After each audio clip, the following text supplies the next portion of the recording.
Good morning আমাদের ভাইজ্যাকের hotel থেকে। এটা হোটেলের রুম, আর এখানেই আমরা ছিলাম শেষ দুদিন ঘাঁটি কেড়ে। মোটামুটি একটা রুম, বিশাল ভালো কিছু না। তোমরা আমার পেছনে আশেপাশে দেখতে পাচ্ছ নিশ্চয়ই রুমটা কীরকম। তো এইটা হচ্ছে রুমের দরজা, এখান থেকে ঢোকার পরে তারপর দেখো এরকম একটা বিছানা আছে, যেটা অলরেডি আমরা গুছিয়ে ফেলেছি। প্যাকিং পুরো ডান, আমাদের ব্যাগ, হেলমেট, ট্যাঙ্ক ব্যাগ সবই খাটের মধ্যে রাখা আপাতত। আর এইখানে একটা আয়না আছে, একটা ড্রেসিং টেবিল আছে যেটা দেখতে পাচ্ছ, আমাদের এয়ার সিটগুলো রাখা, একটা চেয়ার আছে যেখানে আমাদের রাইডিং জ্যাকেটসগুলো রাখা, আর এইদিকে একটা বারান্দা আছে ছোট্ট, মানে একদম ছোট্ট কুচকি বারান্দা, আর একটা বাথরুম আছে ঠিকঠাক। ঘরের মধ্যে এসিও আছে, এসি হচ্ছে অন ডিমান্ড সার্ভিস। তো যদি ডিমান্ড তোমরা চাও ওরা এসি অন করে দেবে, আদারওয়াইজ এসি ছাড়াও তুমি থাকতে পারো। ভাইজ্যাকে এটা বুঝলাম এই সময় অত বিশাল কিছু এসি চালানোর মতো টেম্পারেচার নেই। তবে হ্যাঁ, খুব হাঁটাহাঁটি করে এলে, দৌড়াদৌড়ি করে এলে, তো এরকম কিছু করলে কিন্তু গরম লাগতে পারে, তখন এসি লাগতেও পারে। বাকি তোমার ভাইজ্যাকের তোমার টেম্পারেচার নর্মাল। দিনের বেলা তোমার মোটামুটি 26-27 ডিগ্রি সেন্টিগ্রেড যা দেখতে পাচ্ছি, রাত্রিবেলা ওই 21-22 যেরকম হয় সমুদ্রের ধারে। আর আজকে সকালবেলা প্রবল বৃষ্টি হয়েছে, ভোরবেলা দেখেছি বিশাল বৃষ্টি হয়েছে। আমাদের রথ নিচে দাঁড়িয়ে আছে, ও বেচারা ভিজেছে বৃষ্টির মধ্যে, কিছু করার নেই। তো চলো এবার নিচে যাব। রেডি তো বুঝতেই পারছো দেখে যে ব্যাগটা সব প্যাক করা হয়ে গেছে, আমরাও রেডি হয়ে গেছি। আজকে আমাদের উদ্দেশ্য হচ্ছে আরাকু ভ্যালি যাওয়া, আর আমাদের আরাকুতে একদিনের স্টে বুক করা আছে। তো আমরা ওখানে থাকবো, কোথায় থাকবো, কী থাকবো না থাকবো ডিটেলস সব দিচ্ছি। আর ভাইজ্যাকে এই যে জায়গাটা আমরা আছি, এটার যদি ডিটেলস লাগে তাহলেও আমি দিচ্ছি। তবে আমি একটা কথা বলবো, ভাইজ্যাক একটু কস্টলি, মানে আমরা যে দামে এখানে এই ঘরটা পেয়েছি তার থেকে অনেক কম দামে আমরা অন্যান্য জায়গায় এর থেকে অন্তত 4-5 গুণ ভালো ঘর পাই, বা ঘর অ্যান্ড সার্ভিস সব মিলিয়ে বলছি আর কি। তো আমি রেকমেন্ড তো করবো না এটা, তাও এখানকার দাম এরকমই। তুমি যদি খুবই ভালো সার্ভিস চাও, যেগুলো সাধারণত আমরা পেয়ে থাকি, সেইগুলো করতে গেলে তোমাদের একটু খরচা বেশি করতে হবে, কারণ এই জায়গাটা একটু কস্টলি, বিশেষ করে এইরকম সময়টা, যেহেতু এত বেশি ক্রাউড এসে কি তোমার ট্যুরিস্ট আসে। তবে এই যে জায়গাটা আমরা আছি, এটা পুরোপুরি কয়েকজন বাঙালির দ্বারা চলছে, মানে এখানকার রিসেপশন ফিসেপশন, খাওয়া দাওয়ার জায়গা। তুমি যেখানেই যাবে তুমি বাংলাতেই কথা বলতে পারবে, তোমার মনে হবে তুমি দীঘায় এসছো। একদম কিচ্ছু না, এখান থেকে তোমার আরকে বিচ হচ্ছে এই 600 মিটার মতো, মিনিট 15 হেঁটে যেতে হবে যদি হেঁটে যেতে চাও। তবে ডাউন হিল, হেঁটে যাওয়াটা ডাউন হিল, আর যদি উঠে আসতে হয় তাহলে অবভিয়াসলি আপিল উঠতে হবে। তো সেটা ভেবে 500-600 মিটার তো বটেই, সে মতো খুবই ছোটো একটা ডিস্টেন্স, কিন্তু বয়স্ক লোকজনদের পক্ষে হেঁটে নামা ওঠা একটু মুশকিল। তবে অটো ফটো পাওয়া যায়, আরামসে যাওয়া যায়, অসুবিধা কিছু নেই। তো চলো বাকি কথা তাহলে রাস্তায় হোক, যাই, এগোই। আরাকুতে কীভাবে যাচ্ছি জানো নিশ্চয়ই। তো চলো এবার একবারে ডিরেক্টলি নিচে গিয়ে কথা বলছি। তো এখন বাজে 10:08, সেই 10টা বেজেই গেল আর কি বেরোতে। তো আমরা জাস্ট বেরিয়েছি আমাদের গেস্ট হাউস যেখানে আমরা ছিলাম ভাইজ্যাকে, সেখান থেকে, আর বেরিয়ে জাস্ট 300 মিটার এসছি এখন অব্দি। তো উদ্দেশ্যটা বুঝতেই পারছো, আজকের উদ্দেশ্য হচ্ছে আমাদের আরাকু ভ্যালি যাওয়া। যাই হোক, চলো এবার এগোই তাহলে। আরাকু ডিস্টেন্স আমাদের এখান থেকে বলছে 114 কিলোমিটার। আরাকু বলতে ওখানে অলরেডি আমাদের একটা স্টে বুক করা আছে, সেটা হচ্ছে অন্ধ্রপ্রদেশ ট্যুরিজম ডেভেলপমেন্ট কর্পোরেশনেরই একটা রিসর্ট, যেটার নাম হচ্ছে হরিতা ভ্যালি রিসর্ট। তো যাই হোক, হরিতা ভ্যালি রিসর্টের ডিস্টেন্স হচ্ছে আমাদের এখান থেকে 114 কিলোমিটার। এবার ওই 114 কিলোমিটার যাই, 3 ঘন্টা 15 মিনিট মতো লাগবে বলছে। মাঝখানে আমাদের দাঁড়ানোর কোনো প্ল্যান নেই অ্যাজ সাচ, কারণ লাঞ্চ আমরা হয়তো করবো না, লাঞ্চ রাস্তায় ওখানে গিয়েই করবো। এখনো ভাইজ্যাক শহরে আছি, 10:22 বাজে, কিন্তু রাস্তাটা দেখো, আমি দেখেই আমাদের আবার ক্যামেরা অন করলাম। ভেবেছিলাম শহরের থেকে যতক্ষণ না বেরোচ্ছি তোমাদের সাথে কথা বলবো না, কিন্তু শহরের ভেতরেই রাস্তাটা দেখো, কি দারুণ রাস্তাটা না, মানে ডান দিকে পাহাড়, সামনে পাহাড় চলছে, আর রাস্তাটা তার মধ্যে ফাঁকা, আর কি সুন্দর। মানে ভাইজ্যাক শহরটা এত সুন্দর না, মানে এত সুন্দর সাজানো গোছানো পরিষ্কার, মানুষজন এত কোঅপারেটিভ, খুব ভালো, খুব খুব খুব ভালো। তো আমরা এখন আছি হচ্ছে বিশাখাপত্তনম আরাকু রোডে, আর এই রাস্তাটা হচ্ছে খানিকটা এরকম বেশ কনজেস্টেড, মানে প্রচুর গাড়ি এদিক দিয়ে যাচ্ছে ওদিক দিয়ে যাচ্ছে। এটা হচ্ছে ভাইজ্যাক ওয়াটার ওয়ার্ল্ড, এটা এখন ওই ওয়াটার অ্যামিউজমেন্ট পার্ক আমাদের কলকাতার অ্যাকোয়াটিকার মতো। আর বড় ব্যাপার হচ্ছে এটা যে সামনে আমাদের একটা পাহাড়, যেটা সেই জয়চন্ডী পাহাড়ের মতো দেখতে খানিকটা বলা যেতে পারে। ওয়েদার হচ্ছে খানিক এরকম, যেখানে হালকা হালকা রোদ মাঝে মধ্যে আসছে, মাঝে মধ্যে তোমার ফোটা ফোটা বৃষ্টিও পড়ছে, মানে ফোটা ফোটা বৃষ্টি কিন্তু এখনো পড়ছে, আর মূলত মেঘলা। তো আরাকু থেকে 70 কিলোমিটার দূরে আছি আমরা এখন। আর সামনে দেখো পুরো পূর্বঘাট পর্বতমালা দাঁড়িয়ে আছে, কিন্তু আমাদের বাঁদিক থেকে শুরু করে সোজা হয়ে ডান দিকে, আর আমরা তার দিকে এগিয়ে যাচ্ছি। মানে আমরা এখন আছে সমতলে, কিন্তু যাচ্ছে কিন্তু ওই পাহাড়গুলোর দিকেই, যেখানেই আরাকু ভ্যালি আমাদের জন্য অপেক্ষা করছে। আরাকু আর 53, বোরা কেভস 29, পাডেরু 98। তো আরাকু ভ্যালি আর 53 কিলোমিটার বাকি। বোরা কেভস এর আগেই পড়বে 29। কেন আমরা প্রথমে ভেবেছিলাম যে বোরা কেভস দেখে তারপর আরাকু ভ্যালি রিসর্টটায় যাবো, কিন্তু বোরা কেভস দেখতে গেলে তো নামতে হবে না বাইক থেকে। তো এইসব লাগেজটাকে ওখানে রেখে নেমে যাওয়াটা আমাদের কাছে ঠিক লাগলো না। পরিকল্পনাটা আপাতত হচ্ছে যে আরাকু ভ্যালিতে যাই, আমাদের ওখানে রিসর্টে যাই, সেখানেই ব্যাগপত্রগুলো রাখি, তারপর লাঞ্চটা করেই আমরা বোরা কেভস দেখতে বেরিয়ে পড়বো। সামনেটা কি দেখতে পাচ্ছ যে পাহাড়টার রূপ একদম উন্মুক্ত করে দিয়েছে। এই পূর্বঘাট পর্বতমালা জঙ্গলে ঘেরা সবুজ পাহাড়, সবুজে সবুজ সামনেটা, কি দারুণ। তোমরা এই রাস্তাটাকে এনজয় করো একটা সুন্দর মিউজিকের সাথে, আর আমরা এগোতে থাকি আরো ইস্টার্ন ঘাটসের দিকে।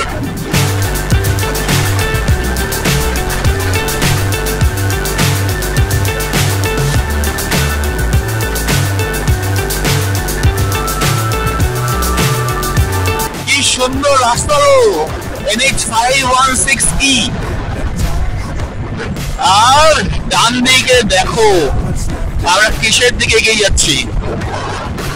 এই আরাকু ভ্যালি কিন্তু বিখ্যাত কফি প্ল্যান্টেশনের জন্য, তো আমরা সেসব জায়গাও যাব। আর সামনে কি দুর্ধর্ষ ঘন একটা সবুজ জঙ্গল দেখতে পাচ্ছি, মানে পাহাড়টার গায়ে না ঘন ঘন সবুজ। মানে কত বছর পুরনো, কত কত কত সহস্র বছর পুরনো এই স্ট্রাকচার গুলো প্রকৃতি বানিয়েছে। মানে আর কি বলবো, কি সুন্দর করে বানিয়েছে। আর এই গাছগুলো সেগুলোকে ধরে রেখেছে এত বছর ধরে।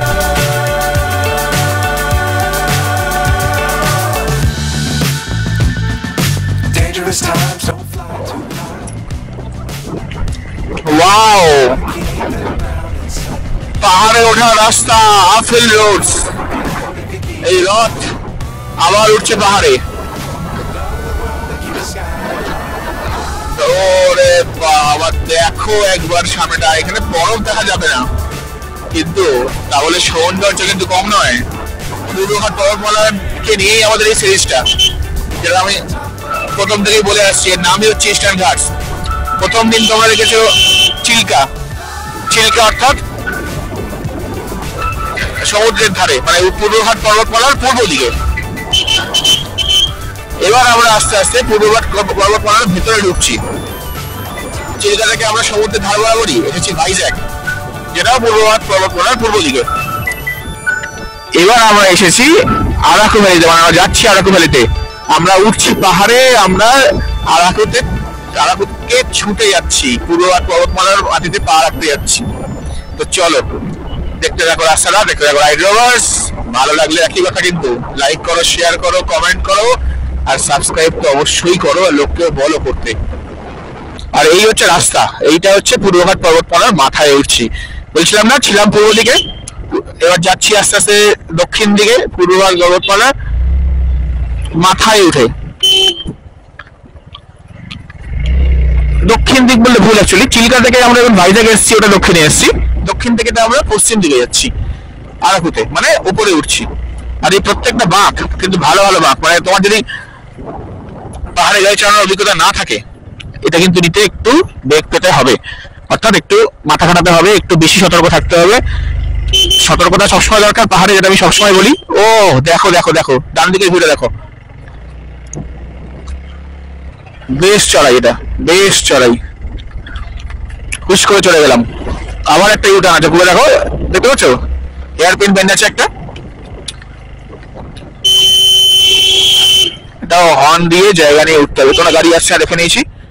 এবার আস্তে আস্তে জয় মা দুর্গা বলে, এ হনুমান, এগুলো বাঁদর, কি বাঁদর বেরোন, কে রে ভাই তোরা? হ্যালো, নমস্কার। নমস্কার করে দেখতে পেলে, ক্যামেরা এলোকে নেই না, কিরকম একটা করলো। এ বাবা, এটা একদম নামছে। এ এরকম বাচ্চা নিয়ে যাচ্ছে, দেখতে পাচ্ছ কি দারুণ ব্যাপার স্যাপার। এদের বাড়িতে আমরা চলে এসেছি। দেখো এখানে রাস্তার ধারে দেখো কিরকম ভাবে কত লোক যাচ্ছে। হ্যালো, ওই দেখো কত হনুমান, কত এখানেও আছে। এই দেখো উকুন বাচ্চারা কি করছে। যাক, ভালো লোকের জন্য সাথে দেখা হয়েছে।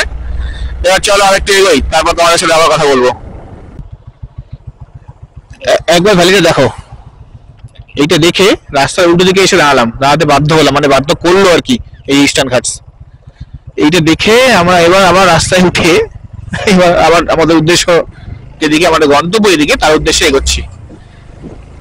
আর এইরকম দৃশ্য রাস্তায় দেখা যাচ্ছে, কি কম সুন্দর বলতো রাস্তাটা। ভাইজ্যাক থেকে যারা আরাকু আসে তারা মূলত ট্রেনে করে আসে। ওই ট্রেনের জার্নিটা নো ডাউট খুবই সুন্দর, কিন্তু রাস্তাটা তার থেকে কি কম সুন্দর। কতটা কম সুন্দর ট্রেনই আছে, একদমই তো মনে হচ্ছে না। কি সুন্দর একটা পরিবেশ, ঠান্ডা পুরো পরিবেশটা, কি সুন্দর বাঁক খাওয়ানো রাস্তাময় রাস্তা। মাঝে মাঝে এরকম ওপেন হয়ে যাচ্ছে ভ্যালি, তার মাঝখানে তুমি মাঝে মধ্যে দেখতে পাবে এরকম হনুমানদের, কত রকম পাখি, কত হনুমান, আর ঘন জঙ্গল, এর মধ্যে দিয়ে রাস্তাটা যাচ্ছে। একবার আমি বলবো, ট্রেনে করে তো সবাই আসে, যদি আরাকু একবার আসো আমি বলবো একবার বাই রোড এসো ভাইজ্যাক থেকে। প্রথমে রাস্তাটা ভাইজ্যাক থেকে একটু কনজেস্টেড, একটু বাজে, কিন্তু যখন থেকে তুমি NH 516 তে উঠে গেলে, মানে আরাকু ধরে নাও শেষ 50 কিলোমিটার রাস্তা, শেষ 50 কি ধরে নাও 55 কিলোমিটার রাস্তা আরাকু ভ্যালি পৌঁছানোর আগে, সেটা কিন্তু এরকমই পাহাড় দিয়ে আসবে। ডান দিকটা দেখো কি ঘন জঙ্গল, আর আমরা কোথা দিয়ে যাচ্ছি, মানে জাস্ট কোথা দিয়ে যাচ্ছি, কোন জগতে চলে এসেছি। কোথায় ছিলাম, কলকাতার কোন জ্যাম ঘিঞ্জিতে, সেখান থেকে চিল্কা ঘুরে সমুদ্র দেখে, চিল্কা হ্রদ দেখে, ভাইজ্যাকে ওই একদম আকাশি রঙের সমুদ্র দেখে এরকম আরাকু ভ্যালির পাহাড়ে চলে এসেছি কয়েকদিনের মধ্যেই, কয়েকটা ভিতরের মধ্যেই আমরা সবাই মিলে এসেছি। তোমাদেরকেও কিন্তু নিয়ে এসেছি। তো দেখো এই রাস্তাগুলো কতটা সুন্দর, ঠিক কতটা সুন্দর। আজকে সকাল থেকে খুব একটা রোদ ওঠেনি, মাঝখানে বৃষ্টিও হলে আমরা ভিজলাম, আর সেই কারণে ঠান্ডাটা একটু বেশি। আর বাইরে তোমাদের বলে রাখি, রাস্তায় আস্তে আস্তে একটা পেট্রোল পাম্পও ছিল HP, সেখান থেকে তেলও ভরে নিলাম। তেল লাগতো না, তাও হাফ ট্যাঙ্কি হয়ে গেছিল, মোটামুটি ভরে নিয়েছি। 500 টাকা তেল ঢুকলো। আর এখানে তেলের দাম কিন্তু অন্ধ্রপ্রদেশের বাকি এলাকার মধ্যে বেশি, 109 টাকা 29 পয়সা। তো চলো এগো যারা একটু কাছাকাছি যাই, তারপর তোমাদের সাথে আবার কথা বলবো। আমরা মাঝখানে আরেকবার দাঁড়িয়েছিলাম, বুঝলে তো। এবার তোমরা আমাকে দোষ দিও পরে, আমি না ভুলে গেছি জায়গাটার নাম, যেটা দাঁড়িয়েছিলাম। কিছু একটা গালিয়াকোন্ডা যেটা তোমাদের দেখালাম, দাঁড়া আমি লিখে দেবো এডিটিং এর সময় না জায়গাটার নাম কি। তো এই ভিউ পয়েন্টে দাঁড়িয়েছিলাম। দাঁড়িয়ে যেটা হলো অস্বাভাবিক ব্যাপার, সেটা হলো হচ্ছে, আচ্ছা দাঁড়াও, স্বাভাবিক ব্যাপার একটা হয়েছে, ওটা আগে বলি, তারপর আর স্বাভাবিক ব্যাপার। স্বাভাবিক ব্যাপার হয়েছে হচ্ছে এখানে পাওয়া যাচ্ছিল বাম্বু চিকেন। আমাদের পেয়েছিল খিদে, কারণ এখন বাজে দুপুর 2 বাজতে 3 মিনিট বাকি। তো খিদে যেহেতু পেয়ে গেছে, আমরা বাম্বু চিকেন এখানে ওজন দরে বিক্রি হচ্ছিল 250 গ্রাম, 150 টাকা নিল। তো 250 গ্রাম আমরা খেয়ে নিলাম, সেটা স্বাভাবিক, খিদে পেলে খাবো। অস্বাভাবিক ব্যাপার হচ্ছে এটা যে এখানে কফি বিক্রি হচ্ছিল, পোস্ত বিক্রি হচ্ছিল। এবার কফি তো এখানে ভালো হবেই, আরো কোথায় জানি। তো আমরা এখান থেকে কফি কিনলাম। গুঁড়ো কফি কিনিনি, কফি সিড কিনেছি, মানে কফির বীজগুলো। গুঁড়োর ব্যবস্থা আমরা নিজেরাই বাড়ি গিয়ে করবো, কারণ গুঁড়ো কিনলে গুঁড়োর দামটাও কম, আর তাছাড়া তোমার গুঁড়ো কিনলে ওটার মধ্যে ভেজাল থাকার সম্ভাবনা বেশি, আলাদা করে ফ্লেভার বোঝানো থাকে। জিনিসটা, যে আসল জিনিসটা পাওয়া যাবে হচ্ছে ওই বীজ থেকে, সেজন্য আমরা বীজটা কিনেছি, যেটা তোমার 120 টাকা, না সরি 100 টাকা নিল তোমার। 150 গ্রাম নিলে 100 টাকা। আর এখানে পোস্ত দেখে আমরা অবাক হয়ে গেলাম, সত্যিকারের পোস্ত খেয়ে দেখেছি, মানে চালিত, মানে ভেজাল তো মনে হয়নি দেখে। কিন্তু পোস্ত জানো কত টাকা করে নিল? আমাদের ওখানে পোস্তের দাম কত কলকাতাতে? 1700 টাকা 1800 টাকা কিলো, যারা জানো মিনিমাম। কথা 2100, কোনো ভালো ঠিকঠাক খেলে তোমার 2100 2200 2300 টাকাও কিলো। এখানে পোস্ত আমরা 400 গ্রাম কিনলাম 200 টাকায়, অর্থাৎ 500 টাকা কিলো। আর দেখে যেহেতু বাজে মনে হয়নি, আমরা নিয়ে নিয়েছি। এবার ব্যাগে টুকটাক এইসব কৌটো ঢোকার জায়গা আছে, নিয়েও নিয়েছি। তাই এবার দেখা যাক কি হয়। আর এইসব সাংসারিক আলোচনার শেষে তোমাদের একটু খবর দিয়ে রেখে যে কি হয়েছে, কতখানি বাকি আছে রাস্তা। তো এখানে আমরা অনেকখানি সময় কাটলাম, এখানে আমরা প্রায় আধ ঘন্টা সময় কাটলাম। তো তার ফলে আমরা পিছিয়ে পড়লাম একটু। তো এখন আমাদের রাস্তা 14 কিলোমিটার বাকি। আমাদের হারিথা ভ্যালি রিসর্ট। তো সেই 14 কিলোমিটার যেতে বলছে 28-29 মিনিট লাগবে, কারণ রাস্তা এরকম পাহাড়ি রাস্তা, জল ধরে চালানো যাবে। কিন্তু এখন হালকা রোদ হয়েছে, কিন্তু রোদ ওঠা সত্ত্বেও ঠান্ডা আছে কিন্তু, মানে এই রাইডিং গিয়ার্স পরে আছি তাই ঠান্ডাটা অতখানি মালুম হচ্ছে না। যদি জ্যাকেটটা ছাড়া বাইকটা চালা এই ঠান্ডা হাওয়াটা কিন্তু ঠান্ডা লাগবে, কারণ ভালো ঠান্ডা আছে, মানে ভালো ঠান্ডা, মানে কনকনে হয়ে পড়ার মতো না, কিন্তু ভালো। রাস্তাটা কিরম ভাবে উঠে যাচ্ছে, আর এই যে পাহাড়টা, সামনের পাহাড়টা কি দুর্ধর্ষ, আলো ছায়ার খেলা, ডিপ সবুজ হালকা সবুজ, আহা, এই সব দেখতে দাঁড়িয়ে পড়ছি মাঝে মধ্যে, তার জন্য দেরি হচ্ছে, কিন্তু কিছু করার নেই, এসব দেখতেই তো এসছি, তারা না দাঁড়ালে হয়। ও দেখো ডান দিকটা এবার কি দারুণ, সামনে এই পাহাড়গুলোকে এবার দূর থেকে দেখছিলাম। এইটাই হচ্ছে কিন্তু ইস্টার্ন ঘাটসের সেই রূপ, মানে পূর্ব ঘাটের রূপ। যারা মুম্বাইয়ের সাইডে আছো, ওদিকের জিনিসপত্র জানো, মুম্বাই মহারাষ্ট্র সাইডে, সেখানে পশ্চিম ঘাটে যে রূপটা দেখা যায় লোনাওয়ালা সাইডে, যেখানে এরকম পাহাড়, তার থেকে কিন্তু কোনো অংশে এটা খারাপ নয়, কোনো অংশে আলাদা নয়।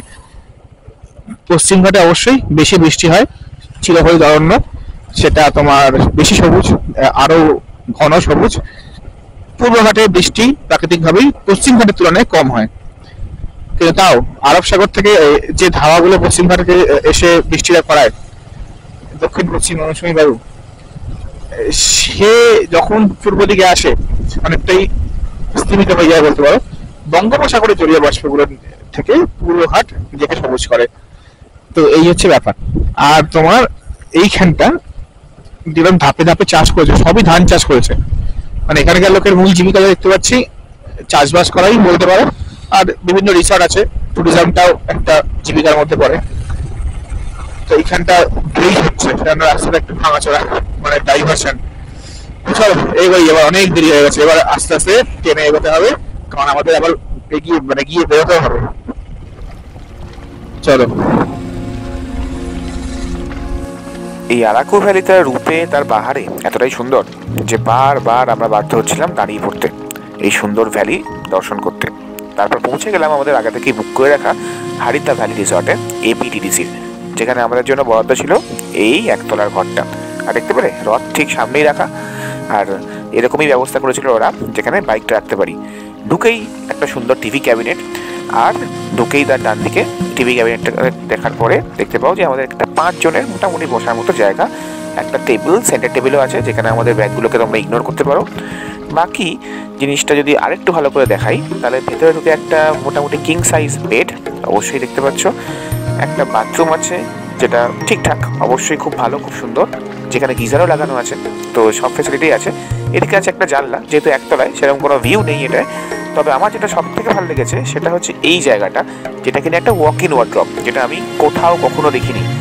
ওয়াক ইন ওয়ার্ড্রপের মধ্যে এরকম একটা আলমারির মতো আছে, আর ইন্টারেস্টিংলি এইখান দিয়ে একটা বেরোনোর জায়গাও আছে, এই পর্দার পেছনে একটা কাঁচের দরজাও আছে যেখান দিয়ে বেরোনো যাবে। এখানে একটা বসার জায়গা আছে, একটা আয়না আছে, আর এই সব মিলিয়ে এই রুমটা কিন্তু সেরা, সেরা মানে সেরা। ছিলাম হচ্ছে আমরা এখানে 2:20 নাগাদ, তারপর ব্যাগ থেকে মালপত্র নামিয়ে আমরা এই ঘরটা দেখে মুগ্ধ হয়ে গেছি, মানে জাস্ট মুগ্ধ। একটু আফসোস হচ্ছে একটুখানি যে একদিনের জন্য জাস্ট থাকবো, তো সব মিলিয়ে জম্পেশ ব্যাপার। এবার চলো, প্রচণ্ড খিদে পেয়েছে, ব্যাগটা রাখা হয়ে গেছে, হাত মুখ ধোবো, খাবো দাবো, তারপর বেরোতে হবে, তখন আবার কথা হবে। তো হারিথায় তো এসে গেছি, রুম টুম তোমার দেখতেই পেলে, সেসব ডিটেলস দিয়েছি। এবার লাঞ্চ হয়ে গেছে, লাঞ্চ কি করলাম বলেই দাঁড়াও। লাঞ্চ করলাম হচ্ছে আমরা ভেজ ফ্রাইড রাইস, তার সাথে চিকেন 65। এখানে ভালো জিনিস তো অনেক কিছু আছে, খেতে নো ডাউট খুব ভালো। ভেজ ফ্রাইড রাইসটা জেনুইন খেতে, সাউথের একটা ফ্লেভার আছে যেটা তুমি কিছু করতে পারবে না, সেটা একদমই খারাপ নয়। হ্যাঁ, এখানে এবং সেটা এরকমই, মানে এটা খারাপ কিছু না, ভালো। যেমন চিকেন 65 আছে, চিকেন 65 এলাম, আমাদের কারি পাতা আছে, আলাদা করে আমাদের রায়তা দিয়েছে একটা, মানে ভালো, যেরকম আমরা স্যুপ খাই কোনো জায়গায়, ভালো একটা গোটা বোল রায়তা দিয়েছে, মানে অ্যাজ এ কমপ্লিমেন্টারি জিনিস, সেটা ওরা সব জায়গায় দেয়, সব ক্ষেত্রেই দেয়। তো ভেজ ফ্রাইড রাইসটা আমাদের থেকে নিতে হচ্ছে 140 টাকা, যেটা একদমই রিজনেবল প্রাইস, দুজন মিলে খেয়েছি আমরা, পেট ভরে গেছে।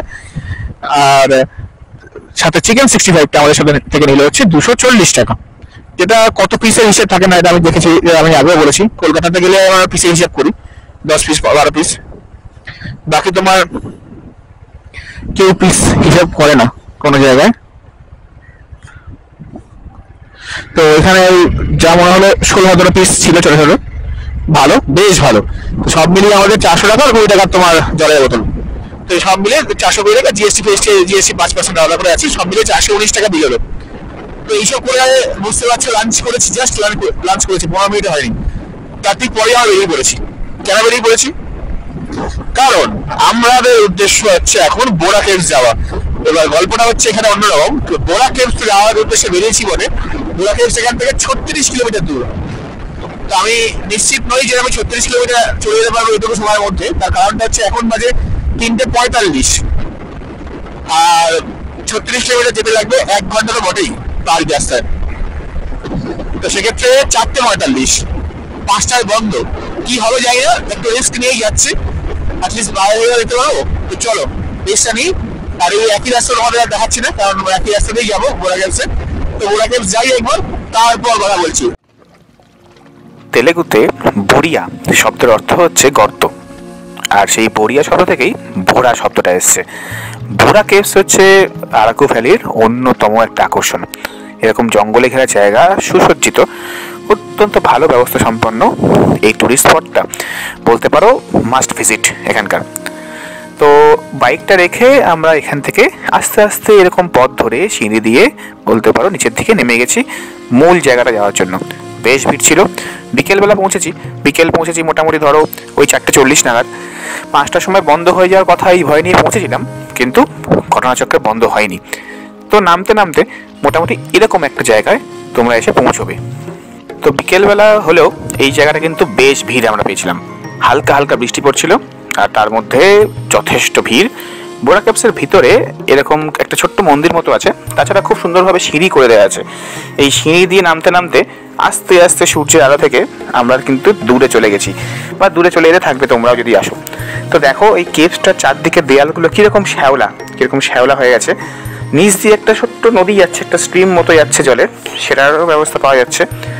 আর আস্তে আস্তে নিচে নামতে গেলে এখানে লাইটের দিয়ে, মানে সুন্দর সুন্দর লাইট দিয়ে খুব সুন্দরভাবে জায়গাটাকে সাজানো। নিচে নামার তো অনেকটা রাস্তা, বলতে যাওয়া পারো প্রায় 1 কিলোমিটার হয়তো যাওয়া যায়, কিন্তু অতটা আমরা যাইনি, আমরা অনেকটা অবধি গেছিলাম, তারপর ওইখানেই ঘুরেছি। আর তার জন্যই তোমাদেরকে দেখাচ্ছি এই জায়গাগুলো। তো এই জায়গাগুলো দেখো কি সুন্দর লাইট দিয়ে সুন্দর করে সাজানো গোছানো একটা ব্যবস্থা করা আছে। প্রচুর লোক, প্রচুর জায়গা, প্রচুর ভিড় বলতে পারো, কিন্তু তাও বোরা কেভসে যত ভিড়ই হোক দেখার মতো জিনিস তো আছেই। আর অসাধারণভাবে বলতে পারো প্রকৃতি জিনিসটাকে বানিয়েছে এমনভাবে, এই ইস্টার্ন ঘাটসের নিচে এমনভাবে সাজানো, এমনভাবে কি বলবো কতটাকে করা। একটা গল্প আছে এখানে, তোমরা হয়তো শুনেছো বা শোনোনি আমি জানি না। একটা গল্প কথিত আছে যে কিভাবে খুঁজে পাওয়া গেছিলো বোরা কেভসকে, জানো? বলছে নাকি যে একজন মেষপালক গরু চড়াতে এসেছিল, আর সেই গরুটা এখানে চড়তে চড়তে হঠাৎ করে নিচে পড়ে যায়। তো নিচেই গর্তের মধ্যে পড়ে যায়, প্রায় 60 ফুট গভীরে পড়ে যায়। তো সেইখান থেকেই খুঁজে পাওয়া যায় এই বোরা কেভসকে। পরবর্তীকালে অনেকে এসছে, পরবর্তীকালে এটা একটা দর্শনীয় স্থানও হয়ে গেছে, যে কারণে এত দর্শক এসছে। তো মোটমাট এটা নিয়ে অনেক গল্প আছে, অনেকই গল্প বলতে পারো। আমরা গেছি প্রায় সন্ধ্যেবেলা, তখন সূর্য ডুবে যাবে প্রায়, আর সূর্য ডুবে গেলে এই জায়গাটা বন্ধ হয়ে যায়। তো তাড়াতাড়ি করে দেখে এই আলোক সূর্যটাকে বলতে পারো এনজয় করে ভিড়ের মধ্যে আরও ভালোভাবে ঘুরে, আরও ভালোভাবে থেকে আমরা আস্তে আস্তে ওপরে উঠে এলাম। তো চলো তোমাদের সাথে একবারে মোটো ব্লগিং সেটআপে কথা হচ্ছে। তো বোরা কেভস কেমন দেখলে বলো? গুগল একটা কথা ভুল বলেছে, গুগল বলেছিল বোরা কেভস 5টার সময় বন্ধ হয়ে যায়, বিকেল 5টায়। এখনো গুগল তাই বলছে, গুগলে একটু এডিট মেরে দেবো হয়তো, আমি চেষ্টা করবো। কিন্তু এখানে লোকাল লোক যেটা বললো 6:30টায় বন্ধ হয়, শীতকালে 5টার সময় বন্ধ হয়। মূলত অন্ধকারে বন্ধ হয় আর কি, অন্ধকার যখন হয়ে যায় বন্ধ হয়ে যায়। 5টা থেকে স্ট্রিক্টেড এন্ট্রি, মানে 5টার পর থেকে আস্তে আস্তে টিকিট বিক্রি করা কমিয়ে দেয়, কিন্তু বন্ধ করে দেয় না। কারণ আমরা এখন বেরোলাম, এখন 5:30 বাজে, এখন কিন্তু তোমার টিকিট বিক্রি হচ্ছে, মানে লোকে এখনো আসছে। তো ফ্রি ওরা দেবে না কাউকে। হ্যাঁ, বাঁশপোড়া চিকেন, এখানে একটা জিনিস দেখলাম, এটা ভালো ব্যাপার।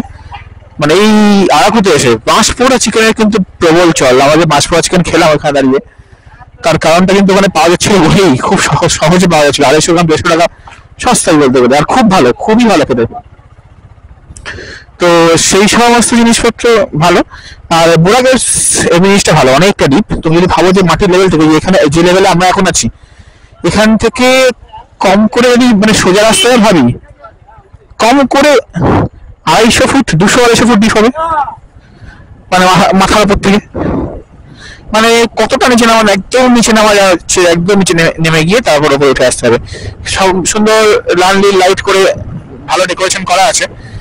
তুমি চাইলে এটাকে আমাদের দুর্গাপুজোর প্যানেল বলেও চালিয়ে দিতে পারো, কিন্তু জিনিসটা ভালো, জায়গাটা দেখার মতো জায়গা। এত কষ্ট করে তাড়াহুড়ো করে মাথায় চাপ নিয়ে এলাম, স্যাটিসফাইড। 80 টাকা করে টিকিট নিয়েছে বাইরে, অ্যাডাল্টদের 80 টাকা, বাচ্চাদের 60 টাকা। আর টিকিটটা দেওয়াটা ওর্থ এনাফ বলতে পারবো। ওয়েল মেনটেন্ড, সিঁড়িগুলো পরিষ্কার পরিচ্ছন্ন, ভেতরে যতখানি আলো দরকার ততখানি আলো আছে। হ্যাঁ, অন্ধকার হয়ে গেলে তুমি আর অত আলো পাবে না, একটা ফিলিংও আছে অন্ধকার অন্ধকার। খেয়ে দেয়ের মধ্যে বিশাল আলো থাকলে তো আর ভালো লাগবে না, তবে অসুবিধা হওয়ার কথা নয়। আমাদের উদ্দেশ্য হচ্ছে এখন ট্রাইবাল মিউজিয়ামে যাওয়া। যে ট্রাইবাল মিউজিয়ামটা আমাদের অ্যাকচুয়ালি যে হারিথা ভ্যালি রিসর্টে আছে, সেটা পেরিয়ে গিয়ে 1 কিলোমিটার মতো, অর্থাৎ আমাদের বাড়ির দিকেই যেতে হবে, মানে আমাদের রাজ্যের স্টেজ এখানে, ওদিকেই যেতে হবে। তো উদ্দেশ্যটা হচ্ছে এখন ট্রাইবাল মিউজিয়ামের পর তোমার কফি প্ল্যান্টেশন কিছু দেখা। কফি প্ল্যান্টেশন রাস্তাতেই পড়ে গিয়ে, সেটা অন্ধকারের মধ্যে এরকম কফি প্ল্যান্টেশনটা দেখা সম্ভব নয়, সেটা হলে দেখবো। নাহলে কফি মিউজিয়াম একটা আছে, সেটা একটা দেখবো। পাহাড়ের ব্যাপারটা দেখো, কিরকম মেঘ ছেয়ে গেছে, দেখতে পাচ্ছি পাহাড়টার উপর একটা মেঘটা জমে আছে, মানে ওখানে বৃষ্টি হবে, কিন্তু বৃষ্টি কিন্তু আসছে দেখে মনে হচ্ছে। মানে মেঘটা ওখানে ধাক্কা খেয়েছে, আর মেঘ ধাক্কা খাওয়া মানে কিন্তু বৃষ্টি হওয়া, অনেক কিছু মেঘ।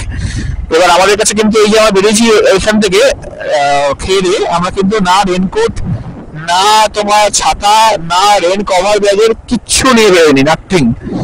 মানে আমরা ধরে নিয়েছি কোনো বৃষ্টি বাদলা কিছু হবে না। ভয় লাগছে কারণ 5:57 বাজে, আমরা বোরাকের থেকে ফিরছি এখনো 22 কিলোমিটার রাস্তা বাকি আমাদের রিসর্টে যেতে। আর এই আরাকু ভ্যালির মধ্যে অনন্তগুলির কাছে এই রাস্তাটা দেখতে পাচ্ছ, এখন ঘুটঘুটে অন্ধকার। কিছু কিছু জায়গায় তো কেউ নেই, এখন তো উল্টো দিক থেকে গাড়ি টাড়ি আসছে। আমাদের দিকে একটা অটো দেখতে পাচ্ছি, পিছনে একটা বাসকে ওভারটেক করে এলাম, ও আসছে জানি, কিন্তু কিছু কিছু জায়গায় এরকম আসছে যেখানে কেউ নেই। আর এই সূর্য ডুবে গেছে, অন্ধকার হয়ে গেছে, এখানটা কিন্তু বেশ ঠান্ডা, মানে ঠান্ডা আমাদের লাগছে। কত টেম্পারেচার বলতে পারবো না, বাইক যখন চালাচ্ছি, মানে এই ঠান্ডা হাওয়াটাকে গায়ে লাগছে, এতে শীত করছে, এটা অস্বীকার করার লাভ নেই। আর তাছাড়াও মনে বলা হচ্ছে বোরা কেভস এর নিচে নেমে অনেক হাঁটাহাঁটি করতে হয়েছে, তাহলে তো আমি ঘেমে গেছি। তো সেই ঘেমে যাওয়া জামাটা শুকোচ্ছে এখন হাওয়াতে, যে কারণে ঠান্ডাটা আরো লাগছে। এই দেখো ঘুটঘুটে অন্ধকার, ওই অন্ধকারে পাহাড়ে বাইক আমরা আগে কোনোদিন চালাইনি, তোমরা আমাদের সাথে দেখোনি কখনো। পাহাড়ে তো দেখেছি অনেকবারই, অন্ধকারে পাহাড় দেখোনি। এই অন্ধকারে পাহাড়ে প্রথমবার। সুবিধা একটা আছে বটে, এই বাঘগুলোর মুখে গাড়ি আসছে আগে থেকে হয়ে যায়, কারণ তুমি আলো দেখতে পাবে। যেটা দিনের বেলা যে সুবিধাটা নেই, সেটা কিন্তু রাত্রিবেলা সুবিধা। অসুবিধা তো অনেক কিছুই আছে, অসুবিধা বললে তো শেষ হবে না, তো ওইভাবে লাভ নেই, পজিটিভলি চলতে হবে। তো এই অন্ধকারটা দেখাবো বলেই আমি ক্যামেরাটা অন করলাম। তো চলো, এবার অন্ধকারের মধ্যে তোমাদের আর বেশিক্ষণ অপেক্ষা করাবো না, এগোই যেখানে যাওয়ার উদ্দেশ্য আছে সেই দিকে এগোই। কাছাকাছি গিয়ে বা ওখানে গিয়ে আবার তোমাদের সাথে কথা বলছি। সন্ধ্যে 6:30 নাগাদ আমরা পৌঁছে গেলাম আমাদের রিসর্ট থেকে একদমই সামনে থাকা এই কফি মিউজিয়ামে। ট্রাইবাল মিউজিয়ামে আমরা গেছিলাম বটে, কিন্তু সেই মুহূর্তে সেটা বন্ধ ছিল, তাই দেখতে পাইনি। অগত্যা এই কফি সাম্রাজ্যেই পড়লো আমাদের পা। আর এইটা কিন্তু একজন কফি লাভারের জন্য অত্যন্ত সৌভাগ্যের বিষয় বলবো আমি, কারণ এটা অপরূপ সম্ভার, একটা নির্ভেজাল জায়গা তুমি কফি সম্বন্ধে জানার জন্য। কিভাবে তার প্ল্যান্টেশন হয়, কিভাবে গাছকে বড় করা হয়, কিভাবে প্রসেসিং হয়, এই সব কিছুই এখানে আছে। এছাড়াও যেটা এখানে ইম্পর্টেন্টলি আছে সেটা হচ্ছে কফি খাওয়ার ব্যবস্থা। নানান রকম স্টল আছে, তুমি এখান থেকে কফি খেতেই পারো।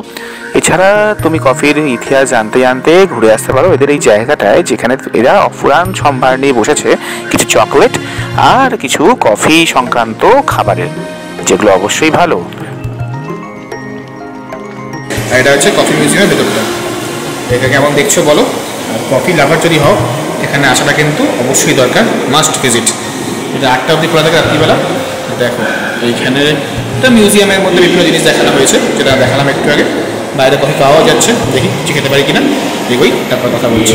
বাইরে গিয়ে ঢেল কফির সম্ভারের মধ্যে থেকে এই ছোট্ট কাপে ক্যাফেচিনোটাই মন্দ লাগতো না। আর তারপর রাত্রিরে রিসর্টে ফিরে করে নিলাম আমরা ডিনার ওখানকারই সুন্দর মেনুর সাথে, আর রাত্রিরে বেরোলাম একটু হাঁটতে। এটা বলতে পারো রাত্রি প্রায় 11টার সময় রিসর্টের ভেতরকার ভিউ। অন্ধকারের মধ্যে উজ্জ্বল একটা নক্ষত্র তো বলা যায় না, বেশ অন্ধকার অন্ধকার ছিল, কিন্তু গা ছমছমে একটা পরিবেশ নিশ্চয়ই তোমাকে দেবে এই হারিথা ভ্যালি রিসর্ট।